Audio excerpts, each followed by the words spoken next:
தமிழக காவல்துறை அரசமைப்புக்கு விரோதமாகவே தொடர்ந்து செயல்படுவதாக மார்க்சிஸ்ட் கம்யூனிஸ்ட் கட்சியின் புதிய மாநில செயலாளராக தேர்வு செய்யப்பட்டுள்ள சண்முகம் குற்றம் சாட்டியுள்ளார்.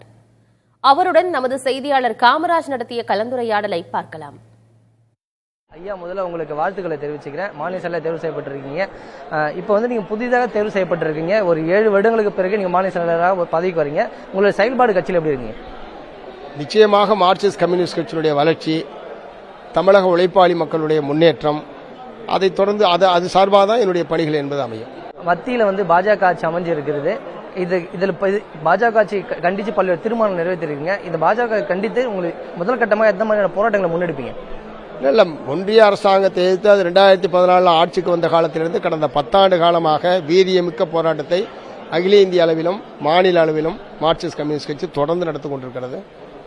அவர்கள் ஒவ்வொரு நடவடிக்கையில் ஈடுபடுகிற போதும் அரசியல் சாசனத்துக்கு உரிய முறையில் இருக்கிறதா, மக்கள் நலனுக்கு உகந்ததாக இருக்கிறதா என்று பரிசீலித்து எங்களுடைய எதிர் நடவடிக்கை நாங்கள் மேற்கொள்றோம். அவங்க முழுக்க அரசியல் சாசனத்தை மதிக்கிறது இல்லை, அரசியல் சாசனத்துக்கு விரோதமாக நடந்துகிறது. மக்கள் நலனை பற்றி கவலைப்படாமல் கார்ப்பரேட் நலன் ஒன்றையே குறிக்கோளாக கொண்டு பல்வேறு திட்டங்களை சட்டங்களை அவங்க போடுறாங்க. இவற்றையெல்லாம் எதிர்த்து எங்களுடைய போராட்டம் தொடர்ந்து நடைபெறும். தமிழகத்தில் இந்த ஆர்ப்பாட்டம் போராட்டங்களுக்கு மறுப்பு தெரிவிச்சிருக்கு. இப்போ செந்தொண்டர் பேரணிக்கு முதலில் மறுப்பு தெரிவிக்கப்பட்டு இது அனுமதி வழங்கப்பட்டிருக்கு.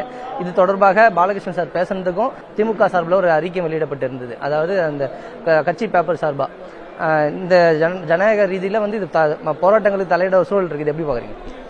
இல்ல, இந்த போராடுகிற உரிமை என்பது அரசியல் சாசனம் வழங்கி இருக்கக்கூடிய அடிப்படையான உரிமை.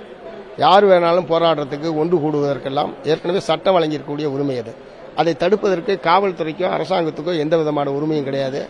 அரசியல் சாசனத்துக்கு விரோதமான முறையில் தான் தமிழ்நாடு காவல்துறை தொடர்ந்து நடந்து கொண்டிருக்கு. அதை அவ்வப்போது எதிர்த்து தான் நாங்கள் போராடி பல போராட்டங்கள் நடத்திட்டு இருக்கோம். ஒரு மாநில மாநாட்டு ஒட்டி பேரணி நடத்துவது அவ்வளவு பெரிய குற்றமா? சோ அதை ஒட்டி தான் தோழர் கே பாலகிருஷ்ணன் அவர்கள் தெரிவித்த கருத்து. இது ஏதோ திமுக அரசுக்கு எதிரான ஒரு கருத்தை போல அவர்கள் புரிந்து கொண்டு இன்றைக்கு முரசொலியில் எழுதியிருக்காங்க. நாங்கள் உரிய முறையில் அவங்களை சந்திச்சு விளக்கம் அளிப்போம். இந்த சாம்சங் தொழிலாளர்கள் பல்வேறு கட்ட போராட்டங்களில் ஈடுபட்டு ஆனால் இதுவரையும் அவங்க சங்கத்தை நிறுவியிருக்காங்க. ஆனால் அது அவர் சங்கமா அறிவிக்கப்படல. இது முதலமைச்சர் சந்தித்து நீங்க கொடுப்பீங்களா? இல்ல, ஏற்கனவே நாங்கள் முதலமைச்சரோட சந்திச்சு தான் பேச்சுவார்த்தையே நடந்தது. அமைச்சர்கள் உள்ளிட்டவர்கள் தொழிற்சங்க தலைவர்களுடைய பேச்சுவார்த்தை நடத்தி இப்ப நீதிமன்றமும் உத்தரவிட்டிருக்கு. இந்த சங்கத்தை பதிவு செய்வது சம்பந்தமாக 6 வார காலத்திற்குள் பரிசீலிக்க வேண்டும் என்று ஏற்கனவே சென்னை உயர்நீதிமன்றம் உத்தரவிட்டிருக்கு. ஆனால் அந்த பிரச்சனையில் இதுவரைக்கும் தமிழ்நாடு அரசாங்கம் குறிப்பாக தொழிலாளர் நலத்துறை எந்த நடவடிக்கையும் எடுக்காமல் இப்படி மௌனமாக இருப்பது என்பது கண்டிக்கத்தக்கது.